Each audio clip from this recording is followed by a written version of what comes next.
Hi, I'm Marilyn Bedford. I want to thank Sean Barnes and South Puget Sound Community College and also June Sagaguchi for this opportunity. Several years ago, my good friend Janine Harbert interviewed Susan Christian at her gallery downtown, and I asked Janine if she would do the same for me today, and she said yes. So thank you, Janine. It's good to see you. Good to see you too. Happy to be with you today, Marilyn. I see my painting behind you. Uh, Oh, you do, don't you? That's one of your Molly series. Not my favorite. How many do I have of the Molly series? I think three, and then one's in New York with my niece. So I do love the Molly series. I do too. Molly was my good friend Gail Ramsey Wharton's dog. Very charming dog. That was a fun series. And doesn't Deborah have one also? Yes, One that I lust after. Right. Yes. was not eating. Molly is not refuses to eat, but yeah, she's so funny. Yeah, and I love Molly dreams of running away. And which one of us doesn't dream of running away? We all do. That's right. Okay. So Marilyn, how about the paintings behind you? Or where shall we start? How about the paintings behind you or your third generation Southern California heritage? Where would you like to start? I think maybe just a little bit about growing up in Southern California and how it influenced my work. It, I was lucky I could always live either where I could see the ocean easily or get to it. And my father's brother lived in the Mojave Desert. So as an infant, I went to the desert and I love the desert. And I think the landscape of ocean and desert, the wide open, space, the soft light, especially of the desert, has had a influence on why my work is, I think, compositionally pretty spare and simple. I can really see that the light in space and the linear lines that you use many times also. Uh, you're painting the purse and the lamp that's going into this exhibit. They're floating in space, as one would think of floating in the ocean. So I really do. I really appreciate that about your work. The beautiful light, the simple composition. It's almost humble in composition, um, and the air is pretty wonderful. You're a third generation Southern Californian, and no, not many people can say that. Um, I think that once you told me about being barefoot out in your garden and squishing the mud between your toes, and I think that the sensuality uh, has also comes through your work. Although it's spare, there's something sensual about it that really comes through the work. And I can see it in the, is that one of your pillow series behind you? Mhm. Mm-hmm. I think I can see it in that too, the spareness, the humbleness, and the sensuality. I think paint in general is sensuous, so, and color, of course, too. Uh, some other influences that I've had are I look at everything. I look at my friends' work, I look at work online, what I see on television. And three artists that I've circled back through many, many years is Richard Diebenkorn, Cy Twombly, and Philip Guston. I especially love Richard Diebenkorn's still lifes. They're very quiet. They're kind of similar to Morandi in that respect. And Cy Twombly, the way he treats space, it's just kind of exuberant.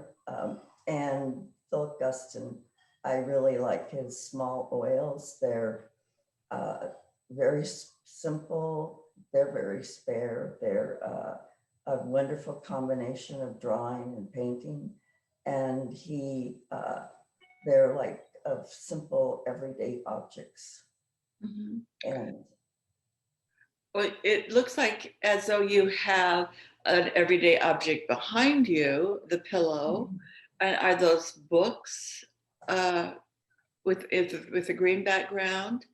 And then behind you looks like a carton of some kind with a vine growing out of it. Can you talk about those paintings at all? Oh, yes. The one on the wall over here, it's pretty old, and I find it interesting to look back over old work and see uh, have I changed or in what way I've changed. And I think I've stayed pretty, things today look pretty much the way I started painting. This probably comes from maybe the late 70s, and it's on paper. It's thin, washy, and I use charcoal. It's a container. I love containers. I did several paintings of containers back then. And the one over here, which I'll let you see better, that's the books. That's the one that the bright green one there. That's the one that June chose. She gave the award to, and is why we're sitting here today talking about this. And then the one over there is one of the takeout containers. I did a very small series of takeout containers. And then I forget that you can see me, but there's the pillow. And so I did many pillows. You've done a series of paintings. You've done the Molly series. Mhm. You've done the pillow series. You've done Smoking in the Garden series. That's one of your later ones, I think. Mhm. And so you do like to do series. And one of the things I noted a number of years ago when you had the big one woman show at the center downtown, the Worthington Center. What's the name of that center downtown? Washington. The Washington Center. That big one woman's show. You had some very large pieces in that show. Mhm. And now I notice that you do much smaller pieces. I happen to have the privilege of having a couple of really large pieces from the Molly series, of course. You also do encaustics. You've done quite a few encaustics over the years. Um, what else do you do? What other mediums do you use besides the paint, encaustic, drawing, charcoal? Actually, that's what I have focused on. I'm interested in printmaking, but it would be a simple do it yourself without a press type of printing. I haven't gotten in really serious about that yet, but I did take a printmaking class many years ago. What's your process, Marilyn? I mean, how do you come to your work, to creating your work? My process is, I think, pretty simple. I have I measured before when I knew we were going to do this, I have about 24 feet of countertops. And that's not counting a small dry rack behind me or a area around a sink. And when I come down to paint, I'm messy. So I start cleaning up after the last time I painted. And in that uh, process of putting things away, I start to react to what I'm seeing and I stop thinking. And that's a good time for me to actually start painting. And at some point while I'm painting, I realize that I'm thinking. And it's best if I stop then, because if I keep going, I usually make changes and they're usually not improvements. So that's pretty much my process. It's simple. Has that always been the way you've done it, Marilyn? Have you always just come instinctually into the flow of the work? And then when you start to think like, I think I've been doing this for for so many years, I can't remember how I used to do it any differently. Mhm. What was some of your early work like, Marilyn? Well, the piece behind me, containers. I've I've done quite a few many years ago on paper that are similar in size to this one. I use charcoal and tempera or poster paints and maybe an ink wash. Uh, Occasionally, I've done even smaller pieces that where I use colored pencils. Uh, I I think they've always been pretty much simple everyday objects, things I've had around. I did do many years ago, maybe again, and well, maybe in the early 80s, I did a series that I really still love about bird baths. And there was a bird bath out. We always fed the birds, and we had a bird bath outside the window that I could see. And so I did a whole big series of the bird bath. And so your content is grounded in the everyday. Yes, yeah, Yeah, definitely. yeah. What what you see around you, what you're exposed to, what you relate to in the material world becomes then the center of an artistic expression that you take in and make your own, like the pillow behind you. Right.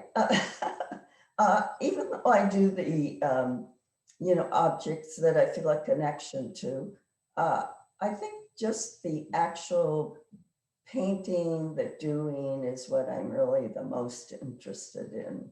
That's why I think I changed subject matter different times. I have series, some are longer, some are shorter, uh, and some that I come back to maybe years later, because it's just mostly just the pure act of painting that I love.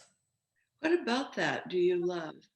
And I know you really love painters um, who, who are really immersed in their work, who don't think about it too much.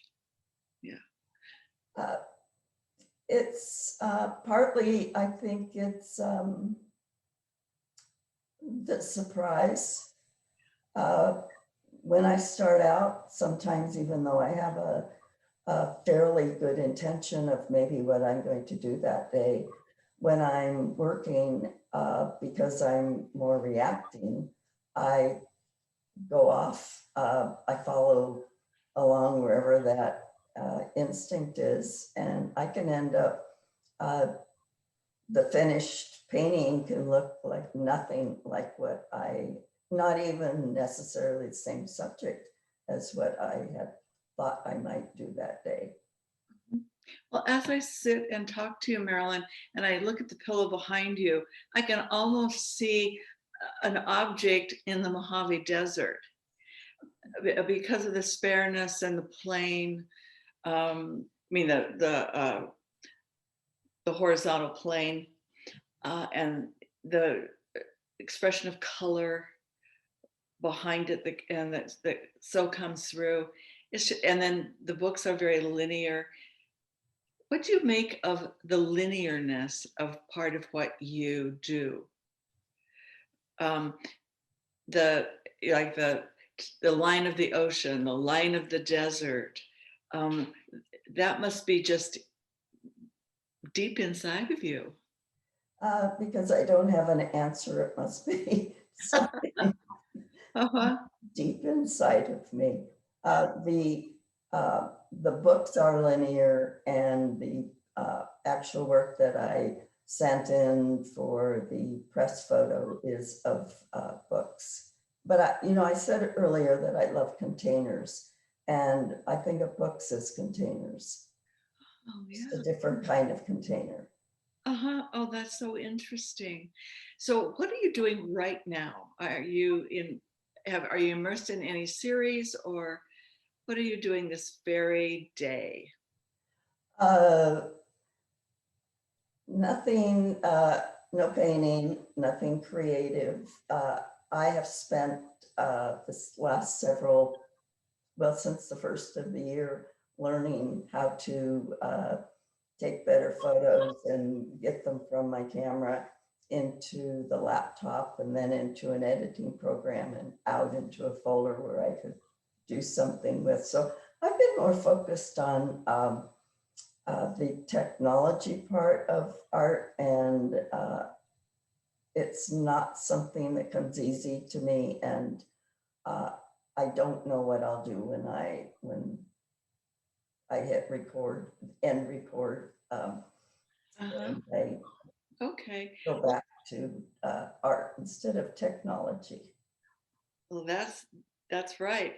Um, so Marilyn, it's really, really lovely talking to you today. Thanks for the privilege of interviewing you. Um, so I want to say goodbye to you and leave you to say goodbye to the people who are going to be coming to your exhibit. Thank you. Thank you for doing this with me today. It's been a pleasure. Thank you. It's really been fun. Yeah. You're welcome.